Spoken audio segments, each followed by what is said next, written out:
Muy bien. Este material de este tema lo he sacado de un manual, digámoslo así, una guía de instalaciones de condensadores en baja tensión. Es un folleto alemán que me conseguí por ahí. Eso sí, es un folleto, eh, como es europeo, está enfocado en mejoramiento de redes, mejoramiento de factor de potencia de redes de 50 Hz. Entonces, digamos, hay algunas tablas aquí que habría que adaptarlas, obviamente, a nuestra red, la red de 60 Hz. Pero, dados sus comentarios, ya quedamos claros cómo está la materia en este material. Para que nos podamos maximizar el tiempo, voy a ser bastante concreto, especialmente en algunas cosas que, repito, ya son para ustedes conocidas, inclusive desde cursos muy atrás, como electricidad 2. Muy bien, como ya sabemos, en corriente alterna hay diferentes equipos que hacen uso de potencia activa y potencia reactiva, algunos en mayor y otros en menor medida con respecto a la potencia activa y reactiva. Por ejemplo, los motores, ya sabemos que la potencia que se utiliza para hacer trabajo es potencia activa, pero aún así ellos necesitan una potencia reactiva para generar los campos magnéticos para que la máquina funcione. Hay otros equipos, como por ejemplo los transformadores, que también son bobinas mutuamente acopladas. Sabemos cuáles son las funciones de ellos y ellos tienen pérdidas de tipo efecto Joule, ¿verdad? De calentamiento, que se evidencian con todo lo que es una resistencia, o se simula como una resistencia. Luego tenemos otras pérdidas relacionadas con pérdidas de flujo. Eso se simula con reactancias y las reactancias hacen uso de potencia reactiva. Entonces, ellos internamente también tenemos un consumo de potencia reactiva para su funcionamiento. Hay otros, como las luminarias, que también muchas de ellas utilizan lo que se llama un balastro, que sería un pequeño transformador, donde igual tendríamos ahí un efecto de factor de potencia, o sea, hay un consumo de potencia activa y reactiva, tenemos un factor de potencia diferente de 1. Entonces, a nivel industrial tenemos diferentes equipos que nos van a involucrar el consumo de potencia activa y potencia reactiva. Muy bien, esto ya lo acabo de mencionar. Ya ustedes saben del triángulo de potencia, ¿verdad? Donde tenemos que la potencia activa siempre es positiva y la potencia reactiva puede ser positiva o negativa, dependiendo de cuál elemento reactivo esté predominando en la red, si es el elemento inductivo o es el elemento capacitivo. Si la red tiene los dos elementos, resistivo y capacitivo, y ellos están complementados, entonces es en ese caso donde decimos que tenemos el factor de potencia corregido. O sea, básicamente la red de alimentación solamente detecta una alimentación o solamente aporta una alimentación de potencia reactiva a las cargas de la empresa o el edificio en sí. Y la carga reactiva que necesitan los equipos es suplida por capacitores, ¿verdad? Que en este caso la función de ellos en las redes eléctricas es compensar esa potencia reactiva de tal forma que esa potencia no provenga de las fuentes externas de alimentación, o sea, del proveedor local. Y de esta forma poder evitar algún gasto adicional como es la multa por mejoramiento de factor la multa por bajo factor de potencia. Muy bien, ya todo eso creo que está bastante claro, ¿verdad? Bueno, también lo que es lo relacionado con la importancia de la potencia reactiva, o sea, la potencia reactiva es sumamente importante, ¿verdad? Dado que, como les decía, equipos como los motores no podrían funcionar. Ellos necesitan formar estos campos magnéticos para su funcionamiento. Muy bien. Entonces, el factor de potencia ya sabemos que es un indicador de un sistema que representa qué tan eficientemente se utiliza la energía del sistema para generar un trabajo. O sea, cuánto de la potencia aparente está siendo provista por la compañía es convertida a potencia activa o real, ¿verdad? Y de tal forma que si logramos un factor de potencia 1, eso sería lo óptimo, ¿verdad? Eso sí, si no hay problemas de resonancia. Recuerden que en electricidad 2 se habló de resonancia. La resonancia es un fenómeno que sucede no solamente desde el punto de vista eléctrico, también existe la resonancia magnética. Por ejemplo, cuando una estructura entra en resonancia magnética, es muy probable que ella colapse, ¿verdad? En el caso de instalaciones eléctricas, digamos que por la frecuencia de oscilación a 60 Hz, una frecuencia, digamos, el tener un sistema o circuito resonante, o sea, con factor de potencia unitario, no ocasiona problemas a la red debido a que esa frecuencia, digamos, no es alta.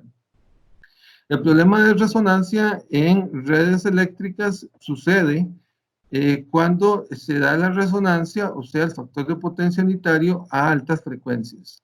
Ahora bien, ustedes se preguntarán o dirán, bueno, esto no sucede, entonces esto nunca va a suceder en una red eléctrica de baja tensión, o sea, una red industrial, comercial, inclusive residencial. Esto no pasa hasta cierto punto.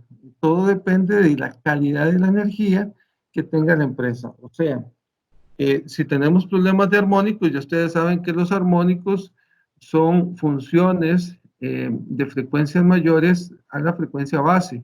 Entonces, si tenemos de respuesta dentro de la red problemas de armónicos y los sistemas entran en resonancia a esas frecuencias de armónicos, ahí sí podemos tener problemas, ¿verdad? De empezar a tener el colapso de algunos equipos, ¿verdad? Y problemas en las instalaciones eléctricas. Pero omitiendo ese detalle de los armónicos, digámoslo así, que tener un factor de potencia 1 no es problema, ¿verdad? No es problema desde el punto de vista de instalaciones eléctricas. Eso sí, aquí vamos a aprender que aunque esa es la mejor o lo óptimo o lo que se espera, no es ¿cómo lo decimos? No es la mejor solución o la más económica, mejor dicho. No es la solución más económica. Muy bien, el factor de potencia se utiliza entonces para designar la relación de la potencia que se dispone realmente en la instalación, o sea, cuánto es la potencia activa y cuánto de potencia reactiva, o sea, la cantidad que realmente se utiliza, se utilizaría si el voltaje y la corriente estuvieran en fase. O sea, si toda la potencia que se transmite se convierte en potencia útil. Muy bien, ya todas esas ecuaciones ya las conocen y estamos claros con los conceptos. Muy bien, con el curso, en la tarea número 2 que se hizo del curso, ustedes pudieron investigar lo relacionado con la penalización o multa por bajo factor de potencia. Ahí pudieron determinar eh, cuándo una empresa estaría multada con un factor de potencia menor a 0.9 y cuánto por 0.95, ¿verdad? Ahora bien, dependiendo de este tipo de empresa, es ahí donde nosotros en la instalación eléctrica tenemos que partir para hacer nuestra selección de capacitores para corregir el factor de potencia a nivel global en la empresa. Vamos a ver que existen diferentes métodos y dependiendo del tipo de empresa, de cómo se utiliza la potencia reactiva dentro de la empresa, es ahí donde tenemos que tomar decisiones con respecto a cuál es la mejor solución que se podría plantear en esos escenarios. Cuando digo mejor solución, estoy involucrando el tema económico también. Entonces, o sea, es lograr mejorar el factor de potencia para no tener la multa, pero a la vez con la mejor, digamos, con la menor inversión posible. Porque hay diferentes formas de solucionar el factor de potencia, pero algunas van a ser más caras que otras. Entonces, eso es en buena parte lo que quiero reforzar en esta parte de mejoramiento de factor de potencia, es aparte de unos conceptos más adicionales que aparecerán más adelante. Muy bien.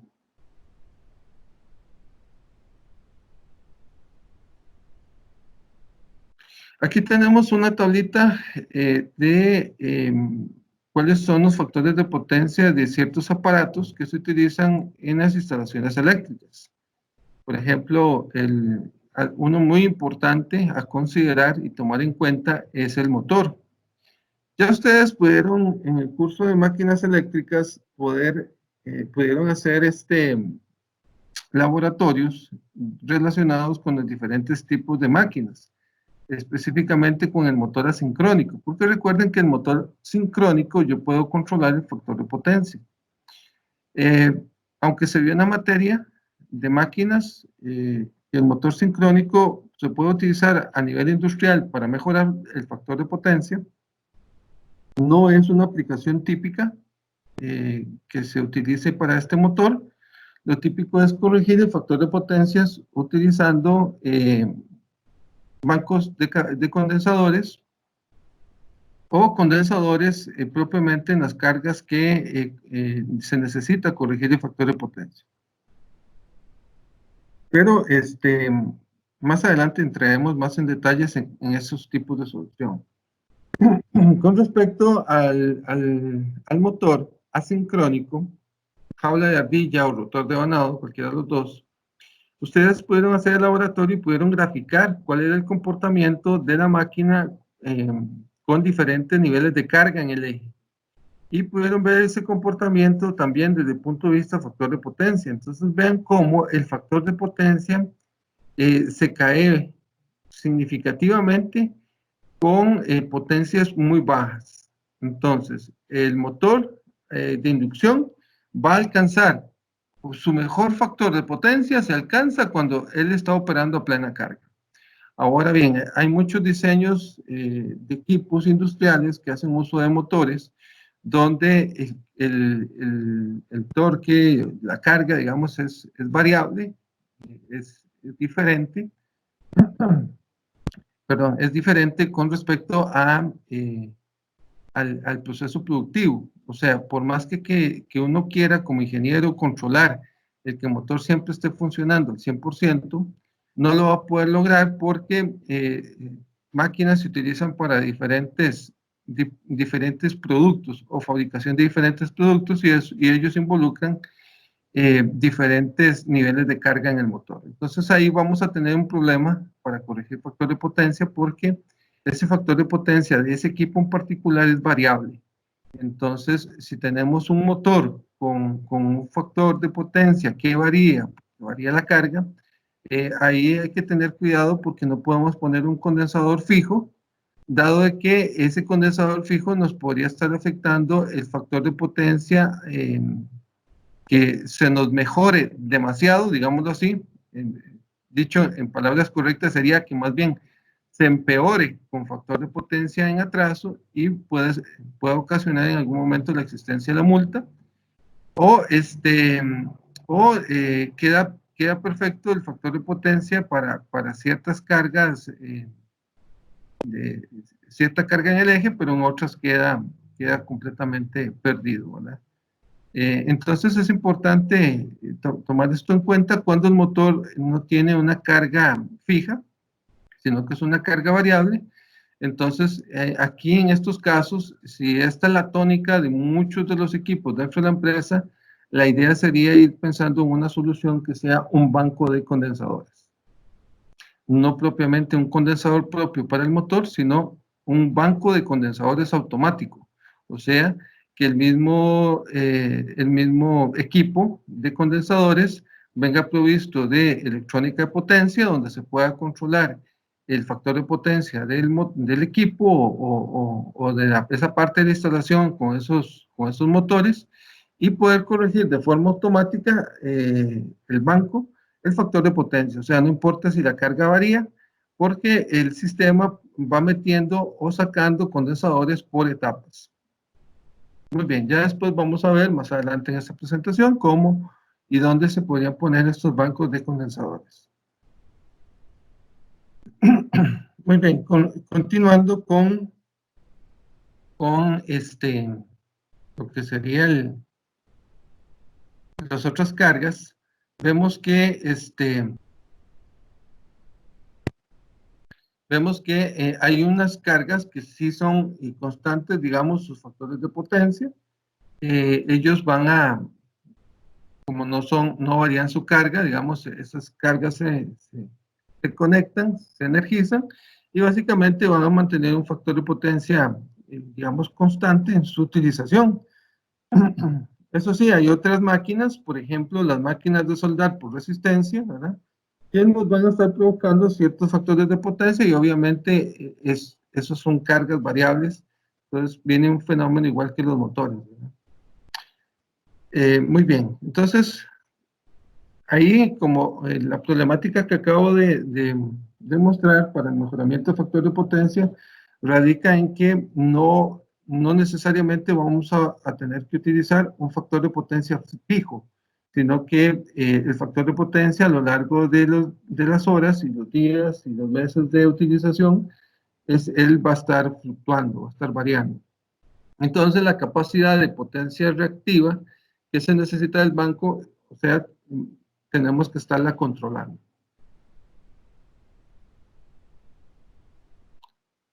Muy bien, ya hemos hablado un poco ahí sobre todas estas características. La idea es compensar con un banco de condensadores los problemas de factor de potencia a nivel comercial e industrial. Recuerden que a nivel residencial no hace falta porque no se nos cobra multa por factor de potencia a nivel residencial. Muy bien, veamos el primer caso. Tenemos un sistema donde tenemos un transformador principal, una acometida, ¿verdad? Viene de una acometida, el transformador principal, tenemos el alimentador principal, y de aquí vamos a una serie de cargas. Obviamente aquí se está simplificando la representación de cargas, de grupos de motores, de cargas estáticas, digamos, que no se están poniendo, cargas con factor de potencia unitario, se están omitiendo de este diagrama. Entonces, por entender un poquito el diagrama, digamos, solo estamos haciendo referencia a las cargas que demandan potencia reactiva, potencia activa y potencia reactiva. Aquí, como pueden ver, tenemos una franja gris, ¿verdad? Y tenemos una franja de color anaranjado o rojo ahí, está como en transición el color. Cada una de ellas representa una potencia. La franja gris representa la potencia activa y esta roja aquí representa la potencia reactiva. Entonces, ¿qué quiere decir? Los motores que se encuentran abajo en el diagrama unifilar, como pueden ver, necesitan potencia activa y reactiva para funcionar.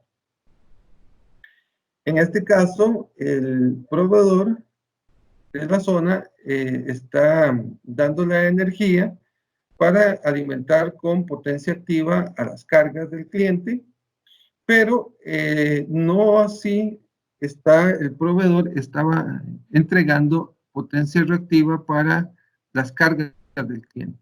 El cliente ha hecho una inversión en un banco de condensadores, donde se ve ahí el número 1, un banco de condensadores para la energía que necesitan sus equipos desde el punto de vista reactivo, adquirirla de este banco de capacitores.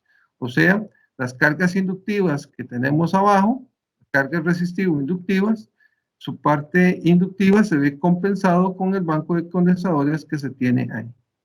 Ahora bien, este sería el caso de factor de potencia unitario, o sea, no hay transferencia de potencia reactiva del proveedor, o sea, digámoslo así, las terminales secundarias de ese transformador, sería como decir que tenemos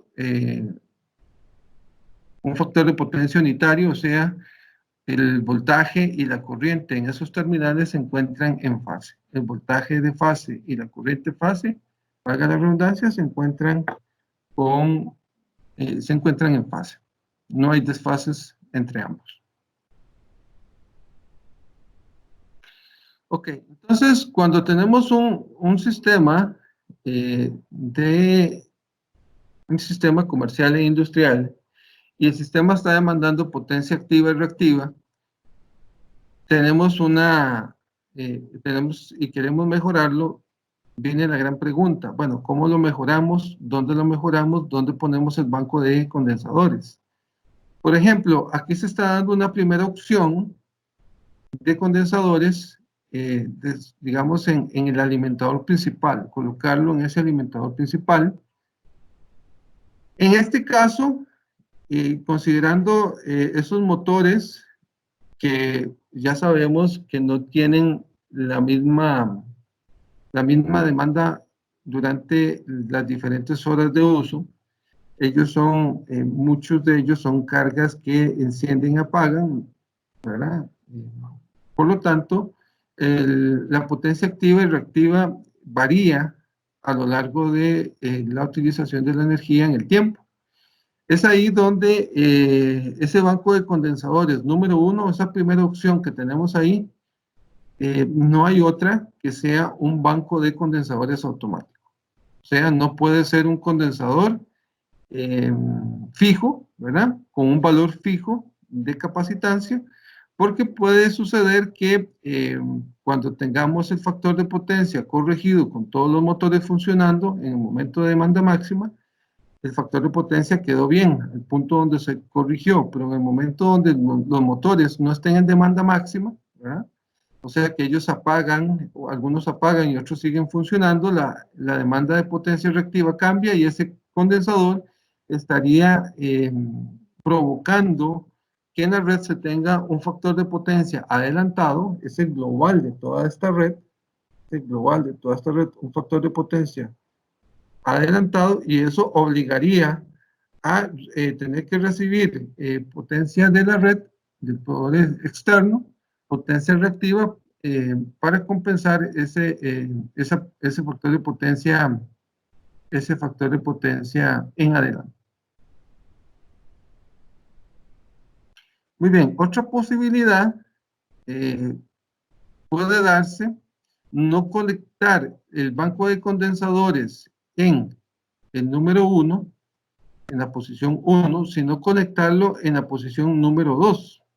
Como pueden ver, ya tenemos, en este caso, ocuparíamos dos bancos. Ahora bien, si esto es un tablero, imaginemos que esto es un tablero de un centro de control de motores, o sea, donde la mayor carga son motores, y aquí tenemos otro tablero de centro de control de motores, de tal forma que el diagrama unifilar es más grande y tenemos cargas estáticas más adelante, o sea, donde el factor de potencia es unitario.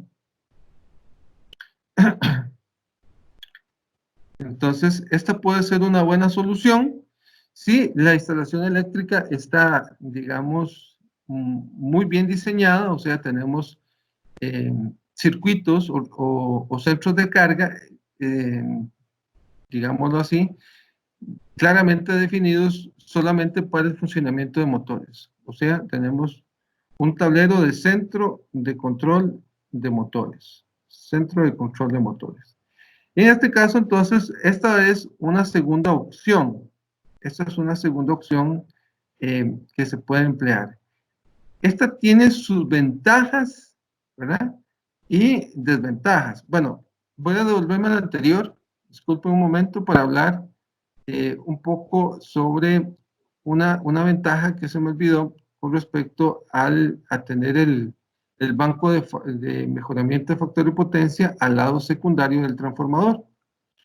Cuando nosotros vemos esta porción de cable, acá, esta porción de cable está esa porción de cable está o debe estar en la capacidad de transportar tanto la potencia activa como la potencia reactiva, ¿verdad? Recuerden que la potencia reactiva puede ser positiva o negativa, no importa si, depende si es eh, inductiva o más capacitiva. Pero aquí, digamos, este cable está demandando potencia activa y reactiva. En este otro caso, perdón, en este caso, en esta corrección de factor de potencia, si el factor de potencia está corregido, aquí lo que vamos a tener es que este transformador, su potencia, va a ser la potencia que pasa de la carga en demanda máxima, más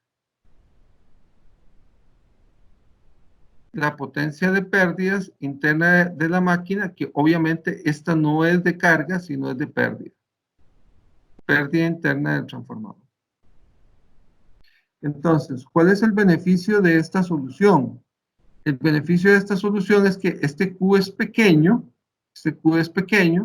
por lo tanto, la potencia aparente del transformador no va a ser tan alta como si tuviéramos el banco de capacitores acá, ¿verdad? Digamos la número 0, por así decirlo, la número 0, la solución 0. Entonces, pase por el transformador tanto P como Q. Y Q, este Q involucra Q de las pérdidas del transformador y Q de las cargas que tenemos. Entonces, el hecho de tener esta posición 1, tenemos el beneficio de que estamos liberando de potencia aparente, en trasiego de potencia aparente, el transformador. ¿Eso para qué nos sirve? Bueno, eso nos sirve para poder determinar o poder en un futuro, si el transformador está con algún factor de seguridad, digamos, en su escogencia con respecto a las cargas instaladas, entonces permite todavía tener un mayor margen de utilización o de trasiego de potencia aparente por la máquina. Muy bien. La segunda solución, esta tiene también varias ventajas. Como pueden ver, el hecho de no tener el banco de capacitores en número 1 nos permite liberar a lo largo de todo el alimentador principal, nos permite liberar de trasiego de potencia reactiva. Entonces, ¿qué quiere decir? Quiere decir que este calibre inclusive podría ser hasta más delgado en su diseño. Si desde un inicio se pensó en el mejoramiento de factor de potencia, entonces este conductor se puede haber diseñado para la demanda máxima con un factor de potencia corregido. Muy bien. Entonces, tenemos la solución número 2. Hay una tercera solución que obviamente esa va cubriendo las ventajas anteriores, que es un transformador en transportar energía más liberado, ¿verdad? Solamente va a transportar P, potencia activa, un alimentador principal igual y un tablero, digamos, principal también con menos energía, menos corriente, cables también de subalimentadores con menos corriente, y aquí solamente tendríamos entonces los cables de los ramales, ¿verdad? Donde hay una porción de ellos donde se transporta potencia activa y reactiva hacia el equipo, ¿verdad? Ahora bien, aunque vemos que esta es una muy buena solución, ¿verdad? El problema de esto es que no vamos a estar poniéndole electrónica de potencia a cada uno de estos motores para corregir propiamente el factor de potencia a ellos, porque eso saldría muy caro. Entonces, sería una solución antieconómica. ¿Cuándo se puede utilizar este método? Este método se puede, o esta opción se puede utilizar cuando sabemos que todos estos motores que estamos corrigiendo el factor de potencia de esta forma es un equipo o un motor con factor de potencia fijo. O sea, quiere decir que la carga en el eje es constante, no es de carga variable. Entonces, bajo esas características, si tenemos un caso como este, podríamos emplear esta solución, la cual sería una de las más económicas. Si no es así, nos quedaríamos entonces, si son de par variable, entonces tendríamos que estar pensando en la opción número 2 o la opción número 1. Ahora bien, con respecto a todas y cada una de estas opciones, vamos a estar corrigiendo el factor de potencia a un valor determinado. O sea, tenemos una condición inicial de factor de potencia y vamos para una condición final. La condición final que buscamos de solución es la que nos evite la multa por bajo factor de potencia. Entonces, dependiendo de cuál sea la característica de la red, vamos a tener que emplear diferentes métodos, ¿verdad?, de solución del factor de potencia. Esto es repetitivo, es lo que se hablaba aquí sobre las características de los motores. Aquí solamente quiero recalcar una cosa, y es que el factor de potencia de los motores está directamente relacionado con la carga. Por ejemplo, tal como lo hemos visto más atrás. Por ejemplo, si la carga está al 100%, ¿verdad? Si la carga está al 100%, podemos ver que el factor de potencia es uno de los mejores y se alcanza el mayor rendimiento del equipo, ¿verdad? Ahora bien, esto está para un motor en particular, pero tal como se ve esta gráfica, por ejemplo, si la carga sigue aumentando, vemos que el factor de potencia se sigue mejorando, pero este es el punto óptimo que nos ha dicho el fabricante con respecto también al rendimiento. Ya prácticamente aquí se alcanza, digamos, un nivel de factor de potencia deseable del diseño con un rendimiento deseable del equipo. Entonces, importante saber que con los diferentes niveles se nos cae el factor de potencia y también se nos empieza a bajar el rendimiento. Es por eso que cuando vayamos a hacer diseños y seleccionar motores, tenemos que buscar para que la carga que vayan a mover sea en una condición de plena carga, porque ahí vamos a tener las mejores características del motor.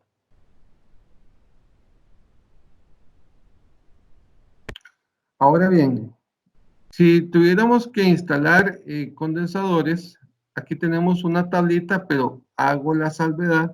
La tablita está calculada para una frecuencia de 60 Hz. Recuerden que la potencia, ¿verdad? ¿Cómo es que se llama?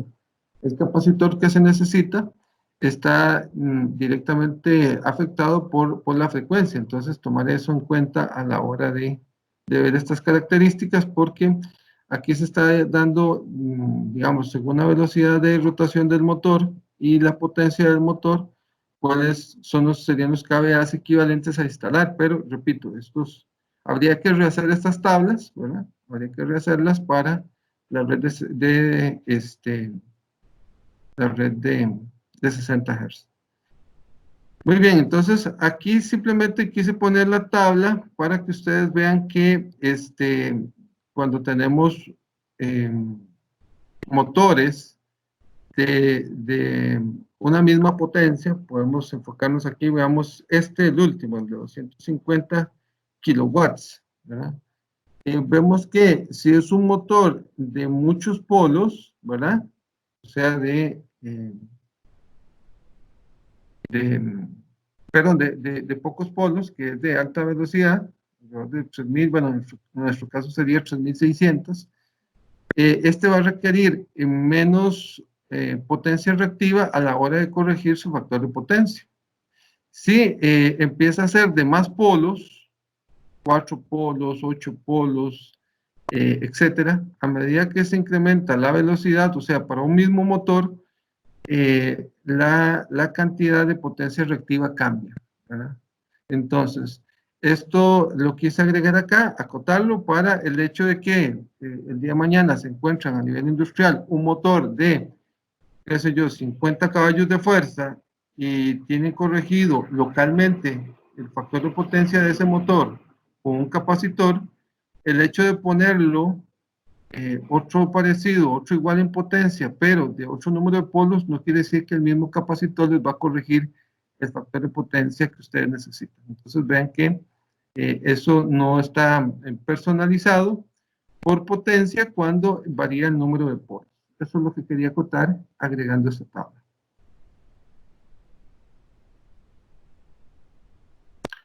Compensación de tipo fijo, dice, para los motores de potencia iguales o superiores a 250, la potencia de la compensación reactiva en kiloamperios será del orden del 20% de la potencia nominal del motor en kilowatt.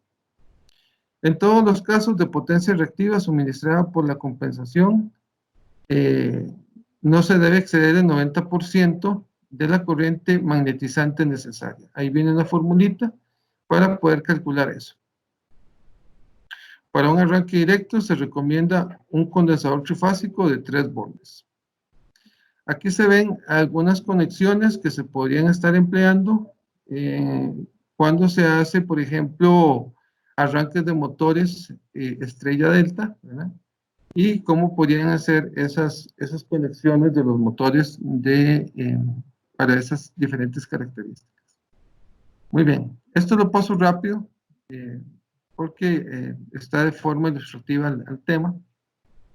Muy bien, esto ya lo hablamos también de los transformadores. Aquí se ve una tablita, pero hago la salvedad igual que la anterior. Está en base a una frecuencia de 50 Hz, que ahí fue donde saqué las tablitas del manual. Aquí se ve un poco las características de KVAs que habría que instalar según la potencia del transformador, ¿verdad? Para compensar esas pérdidas internas de la máquina. Muy bien, el condensador automático. Los condensadores automáticos, como lo dije anteriormente, son condensadores que van a venir un poco ahí con algún dispositivo de control que permite quitar y poner, utilizando interruptores, quitar y poner etapas de bancos, etapas de condensadores. O sea, los condensadores los podemos tener por etapas. Por ejemplo, podemos tener un interruptor que nos conecta a la red 10 kilovoltamperios de potencia reactiva. 10 kilovoltamperios reactivos. Luego podemos tener otras etapas un poco de mayor potencia. Podemos tener otros interruptores que nos conectan 20, 30 kilovoltamperios reactivos. Podemos tener etapas más finas, interruptores que nos conectan 2 kilovoltamperios reactivos, 3 kilovoltamperios reactivos. Entonces, el sistema o banco de condensadores es un sistema que lo vamos a tener en un gabinete muchas veces. Dependiendo del tamaño de la empresa, el gabinete puede ser bastante grande. Si la empresa no es muy grande y no demanda mucha potencia reactiva, el gabinete va a ser pequeño. Pero vamos a tener entonces todo un sistema donde se controla en todo momento el factor de potencia y se va a poder entonces automáticamente, en el momento que se empiece a bajar el factor de potencia, se empiezan a agregar etapas, ¿verdad? Para subirlo y mantenerlo por encima del valor deseado, ¿verdad?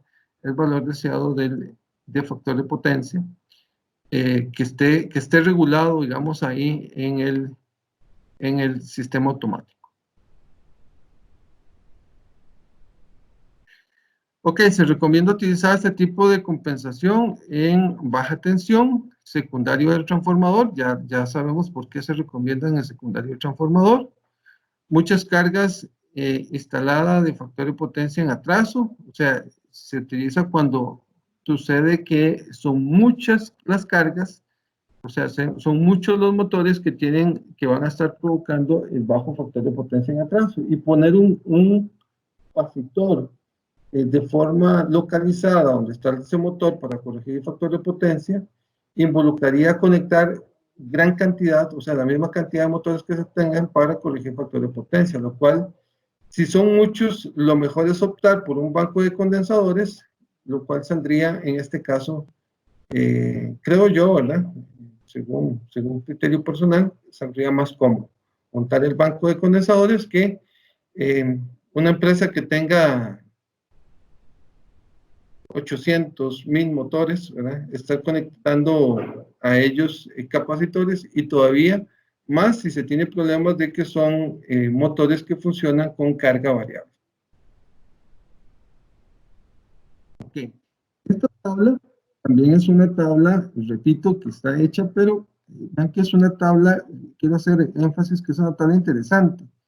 Puede hacer que en sus futuros profesionales estén dentro de sus labores, estar corrigiendo factores de potencia en empresas viejas, empresas nuevas, etcétera, especialmente en empresas que cambian su nivel de carga, aumentan el nivel de producción, etcétera, y hay que estar ajustando y trabajando entonces, conectando más o conectando nuevos bancos para corregir el factor de potencia.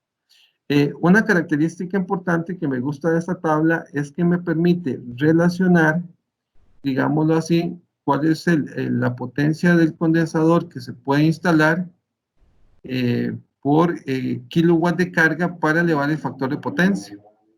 Entonces, la tabla no termina acá, la tabla es bastante grande. Como ven, viene en dos diapositivas. La corté para que ustedes se pudieran apreciar bien los números. Pero, por ejemplo, ustedes pueden tener un factor de potencia inicial, por acá, digamos, un factor de potencia inicial, como por ejemplo 0.75, y un factor de potencia final, vemos acá 0.93, y básicamente la tablita nos dice cuánto habría que agregar ahí. Veamos un ejemplo, aquí abajo dice ejemplo. Cálculo de la potencia en kilowatt de la instalación de 500, de una instalación de 500 kilowatts. El factor de potencia existente en la instalación es 0.75 y lo deseado es 0.93. Entonces, con este simple, tal como lo acabamos de ver acá, queremos 0.93, tenemos 0.75, el factor de la tabla que nos da 0.487.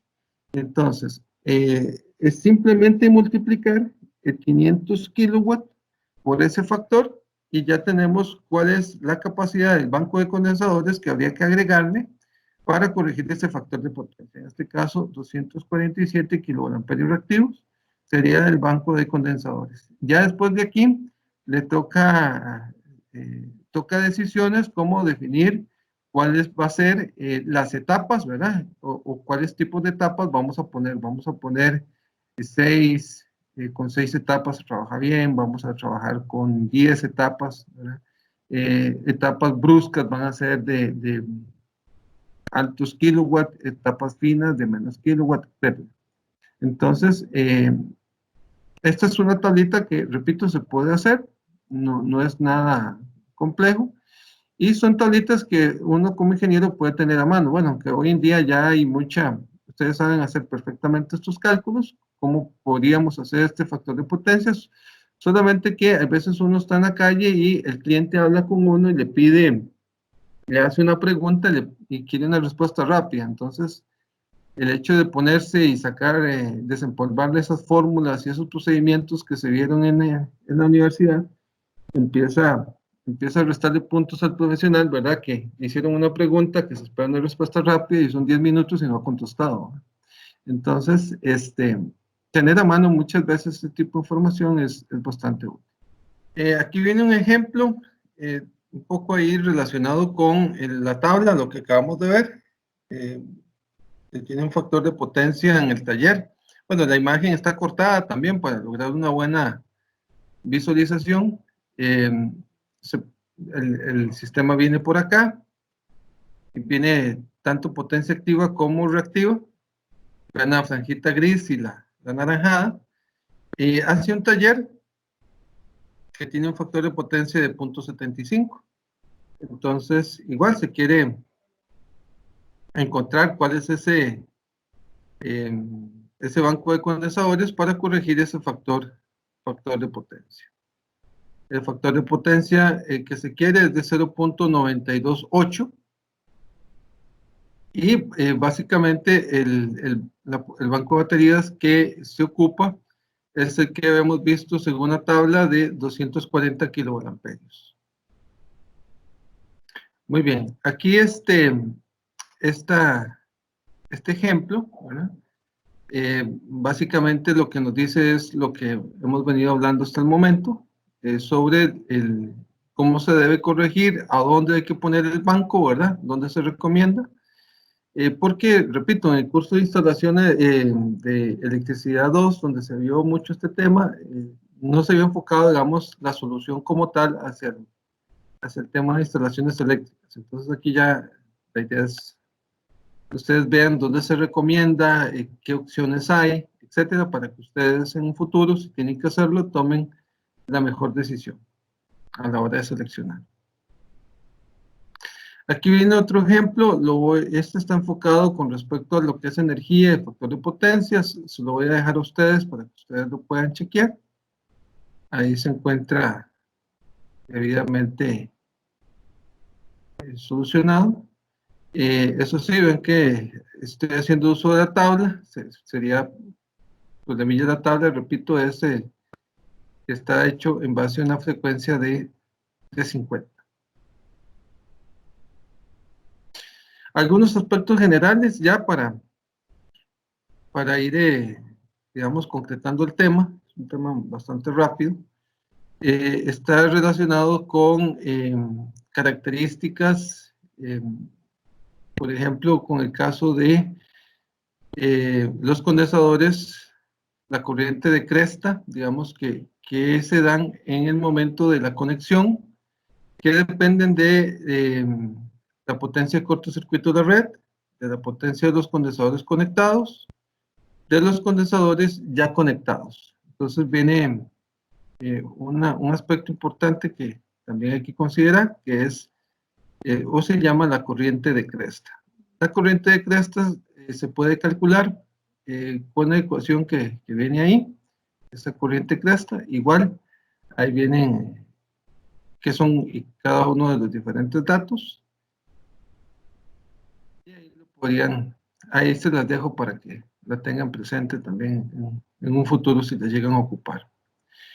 Por otro lado, también es importante el efecto que hay que hacer para reducir esta corriente cresta. ¿Cómo podemos contrarrestarlo cuando la corriente cresta nos dé muy grande? En estos casos lo que podemos hacer es que vamos a hacer unas inductancias de choque, se llaman así, inductancias de choque, que generalmente se logran hacer con los mismos cables que alimentan el banco de condensadores. Ahorita podemos verlo acá en esta imagen.